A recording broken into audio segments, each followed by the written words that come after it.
الرجیم بسم اللہ الرحمن الرحیم نحمده ونصلی علی رسوله الکریم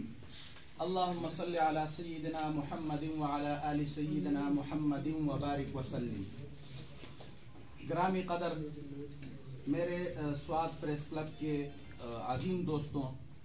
آپ لوگوں کا تہ دل سے شکریہ ادا کرتا ہوں کہ آپ لوگوں نے ہمیں وقت دیا، اور آپ لوگوں کو مبارکباد دیتا ہوں کہ آپ نے پچھلے دنوں حلف برداری کی ہے، تو اس کی آپ کو مبارکباد دیتا ہوں۔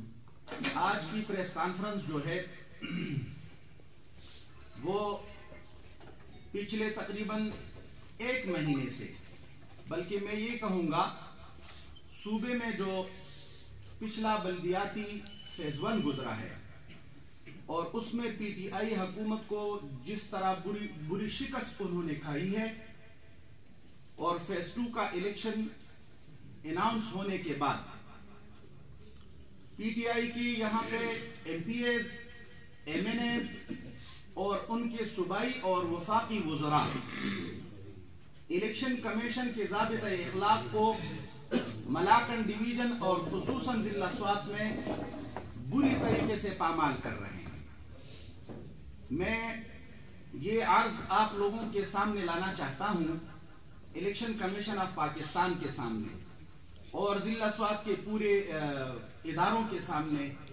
بشمول ضلع انتظامیہ کے سامنے، اور یہاں پہ جو ترقیاتی کام ہو رہے ہیں ان کو جو لوگ مانیٹر کر رہے ہیں۔ آپ لوگوں نے دیکھا ہوگا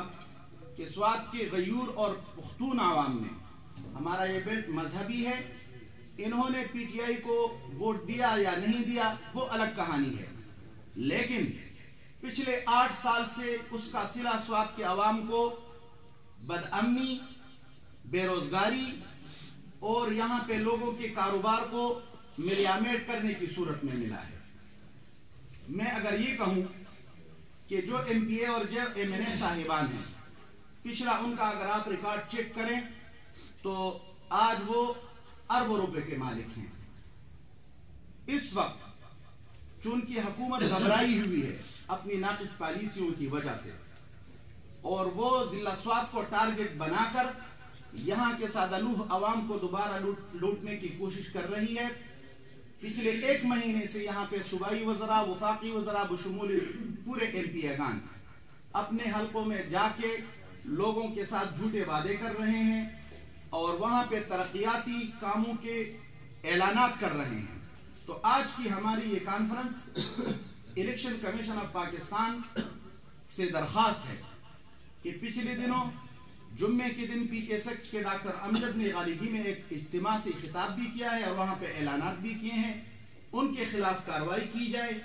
اس طرح مراد سعید کے حلقے میں انہوں نے جا کر وہاں پہ اعلانات کیے ہیں، محیب اللہ کے حلقے میں بھی اسی طرح کے معاملات چل رہے ہیں۔ سارے ایم پی اے ضلع سوات کے جو ہیں وہ اس الیکشن پر اثر انداز ہونے کی کوشش کر رہے ہیں۔ دوسرا، ان کے ساتھ انتظامیہ ملی ہوئی ہے، ان کی مدد کر رہی ہے۔ سوئے گیس کا محکمہ ان کے ساتھ ملا ہوا ہے، وابڈا کا محکمہ ان کے ساتھ ملا ہوا ہے، جتنے بھی ترقیاتی کام سوات کے جتنے بھی ادارے کر رہے ہیں وہ ان کے ساتھ ملے ہوئے ہیں۔ تو آج ہم یہ آپ لوگوں کی آپ کی وساطت سے درخواست کرنا چاہتے ہیں کہ آئندہ اگر ان کی کسی صوبائی وزیر نے کسی بھی حلقے میں جا کر یا کسی ایم پی اے نے وہاں پہ ترقیاتی کاموں کا اعلان کیا، یا سوئی گیس کی پائپ لے کے گئے، یا اسی طرح واٹر سپلائی کی کوئی اسکیم یا پائپ لے لوگوں کو دیکھ کر لوگوں کے ووٹ کو خریدنے کی کوشش کی، تو جمعیت علماء اسلام سڑکوں پر آئے گی، یہاں پہ جو ہے ضلع انتظامیہ کے سامنے دھرنا دے گی، اور ہمارا مین شاہراہ جو جی ٹی روڈ ہے وہ بلاک کرے گی۔ ایسی مضمون کوشش ہم انشاءاللہ ان کی آگے چلنے نہیں دیں گے۔ آپ کی وساطت سے ہم آج ضلع انتظامیہ کو بھی درخواست کرنا چاہتے ہیں کہ آپ ان کی مدد کرنا چھوڑ دیں، ان کے پشت سے ہٹ جائیں، شکست ان کا مقدر ہے، اور انشاءاللہ جمعیت علماء اسلام ضلع سوات میں کلین سویپ کرے گی انشاءاللہ۔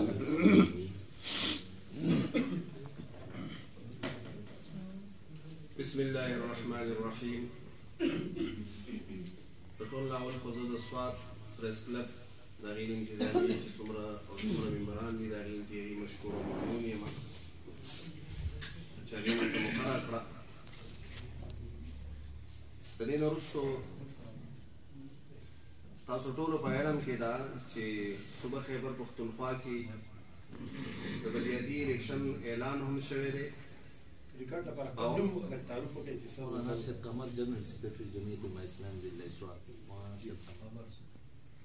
اولنۍ مرحله د هغې اختتام ته رسېدلې ده چې د بلدیاتي الیکشن په اولنۍ مرحله کې د صوبې عوامو هغې خلکو ته شکست ورکړی دی، بلکې د بلدیاتي الیکشن اولنۍ مرحله د هغې خلکو خلاف یو ریفرنډم ثابت شو چې هغې نن د 8 کالو نه په دې صوبه باندې مسلط دي او تقریبا د 4 کالو نه هغه په ټول ملک باندې مسلط دي چې د ملک معیشت هغې تباه کړو. د هغې د وجې نه د ملک جغرافیایي حدود هغې ته خطرات لاحق دي. د هغې د وجې نه د پاکستان 1973 چې کوم آئین دی هغې ته خطرات لاحق دي، خصوصا چې کوم اسلامي دفعات دي د ناموس رسالت د تحفظ په حواله سره. هغې چې کوم دی د صوبې چې کوم دی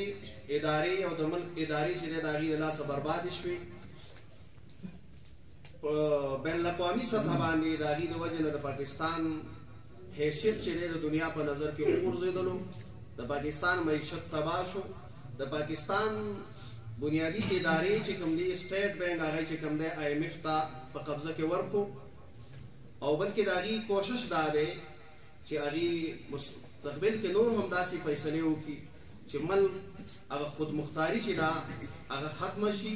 او باقاعده په دې خاوره کې هغې د یهودي لابې دپاره کار کوي. او جمعیت علماء اسلام وختاً فوختاً د هغې چې کوم دی نو عزایم هغه قوم ته واضح کړي دي. نو اولنۍ مرحله کې چونکې د صوبې عوامو د هغې خلاف ووټ ورکړو، دا د هغې خلاف یو ریفرنډم ثابت شو. د هغې نه وروستو اولنۍ خبره دا وشوه چې د ملک وزیر اعظم هغه اعلان دا وکړو چې د صوبه کې 2مه مرحله بلدیاتي الیکشن چې دی د هغې نګراني به زه پخپله کوم، چې د ملک وزیر اعظم دی. بیا د صوبې په لیول د هغې دپاره چې کومه کمیټي جوړه کړه، نو هغه یو داسې سړی د هغې ذمه دار وټاکو چې هغه په دې وخت کې په مرکز کې چې کوم دی نو وزیر دفاع دی. د هغې نه وروستو مسلسل په ټوله صوبه کې خاص طور سره چونکې د وزیر اعلی تعلق د دې ضلعې سره دی، هغې کله د امامانو ته د اعزازیې ورکولو په نوم باندې، کله د ترقیاتي کارونو د افتتاح په نوم باندې، کله په یو نوم باندې، کله په بل نوم باندې هغه په مختلفو تحصیلونو کې د خپلو امیدوارانو دپاره او د تحریک انصاف دپاره باقاعده چې کوم دی یو انتخابي مهم چلوي، چې دا د الیکشن کمیشن چې کوم ضابطه اخلاق د سیاسي جماعتونو دپاره د امیدوارانو دپاره کوم ضابطه اخلاق جاری کړي دي، د هغې شق نمبر 6، شق نمبر 9، شق نمبر 16، شق نمبر 29 د هغې کلاو چې کوم دی نو خلاف ورزي ده. لہذا موږ د الیکشن کمیشن د پرزور دا مطالبه کوو چې هغې د دغې خلکو خلاف لکه زما نه وړاندې امیر محترم د ډاکټر امجد صاحب حواله ورکړه، او زه به مزید PK2 کې میا شرافت علي صاحب د هغې د آیډۍ نابلوز یو باقاعده یو تصویر شایع شوی دی چې په ډینه کې باقاعده د بجلی چې کوم دی نو ستنې دي، د هغې تصویرونه کسانو ویستلي دي، په سوشل میډیا باندې باقاعده هغه تصویر چلېدلی دی. بلکې موږ ته دا هم اطلاعات دي چې په هر ویلنس کونسل باندې دي پیسې هم ورکړي دي او باقاعده چې کوم دی نو ټسمرمرې هم ورکړي دي، او د الیکشن په وخت کې به چې کوم دی د خلکو ضمیر راکړي. دا یو خبره موږ واضح کول غواړو چې موږ په صوبه کې یا په ضلع کې د ترقیاتي کار خلاف نه یو، بلکې د ترقیاتي کار دا زموږ د منشور حصه ده. او جمعیت علماء اسلام چې په خپل 5 ساله دور اقتدار کې دې ضلع ته چې کوم په دې ضلع کې چې هغې کوم ترقیاتي کارونه کړي دي هغه د میډیا د ملګرو نه پټ نه دي. خو موږ دا وایو چې د الیکشن په وخت کې د لالچ په بنیاد باندې د خلکو ضمیر اخیستل، چا باندې دباو کول، چا له لالچ ورکول، په دغې بنیاد باندې د خلکو همدردیانې حاصلول، دا یقینا چې نه د ملک دپاره چې کوم دی نو یو ښه خبره ده، نه د عوامو دپاره یو ښه خبره ده، او بلکې دې سره به مزید ملک چې کوم دی مزید تباهۍ طرف ته لاړ شي. کوم نااهله او نالایق خلک چې تیر راغلي دي په بلدیاتي الیکشن کې به هم په هغه ډول باندې نااهله او نالایق خلک چې کوم دی نو هغه په اقتدار کې راشي. نو لہذا موږ د الیکشن کمیشن نه پرزور مطالبه کوو چې الیکشن کمیشن دې د دې نوټس واخلي او زموږ د امیر صاحب په یو خط باندې مونږ ته دومره پورې معلومات شته چې هغې د یو حده پورې په دې باندې نوټس اخیستلی هم دی او مونږ مزید امید ساتو چې الیکشن کمیشن به دا مسله په سنجیدګۍ سره واخلي او دې سره سره چې کومه انتظامیه د هغې په خدمت کې مونږ یو ګزارش کوو زموږ یقین دا دی چې انتظامیه به چېرته داسې ونه کړي چې هغه به د یو سیاسي جماعت لپاره استعمال شي ځکه دا خو باقاعده د ریاست یو حصه ده حکومتونه خو بدلیږي را بدلیږي نن به د یوې پارټۍ حکومتي سبا به د بلې حکومتي بله ورځ به د بلې حکومتي خو که انتظامیه او ریاست دا د یو سیاسي جماعت دپاره استعمال شي نو دا به ډېره نامناسب خبره وي نو زموږ یقین دا دی چې زموږ انتظامیه به د پی ټي آی دپاره نه استعمالیږي هغې به ازادي او د هغې چې عند الله چې د هغې کومه ذمهداري ده هغه به په امانتدارۍ سره د الیکشن په دوران کې چې کوم دی هغه سرته رسوي او څه قسمه دباو به نه قبلوي خو که چېرې دوی دباو یا لانج قبلوي نو بیا جمعیت علما اسلام په دې حواله باندې خاموش نه دی موږ وختن په وختن د هرې خبرې نه ځان خبروم او د مشرانو په مشاورت باندې به انشاءالله موږ د دې خلاف په یو ټوسه منصوبه بندۍ سره چې کوم دی موږ میدان ته راځو او د دې دا ټولې هتکندې چې دي دا به موږ ختمو او دوی به انشاءالله په بلدیاتي الیکشن کې به زموږ امید دا دی چې اهل او چې کوم چا کې د قیادت صلاحیت دی هغه خلک به مخې ته راشي او موږ د عوامو نه هم دا اپیل کوو چې کومو خلکو د لاسه نه چې کوم دی نو ستاسو زندګي برباده شوه دا وخت دی چې دغې خلکو نه تاسو خپل انتقام واخلئ زه په دغه خبرو باندې اکتفا کوم یو ځل بیا ستاسو ډېر زیاته شکریه ادا کوم شکریه بلکې به څه پوښتنې کوي وخت لږ کم دی چې تاسو ریوز په ټایم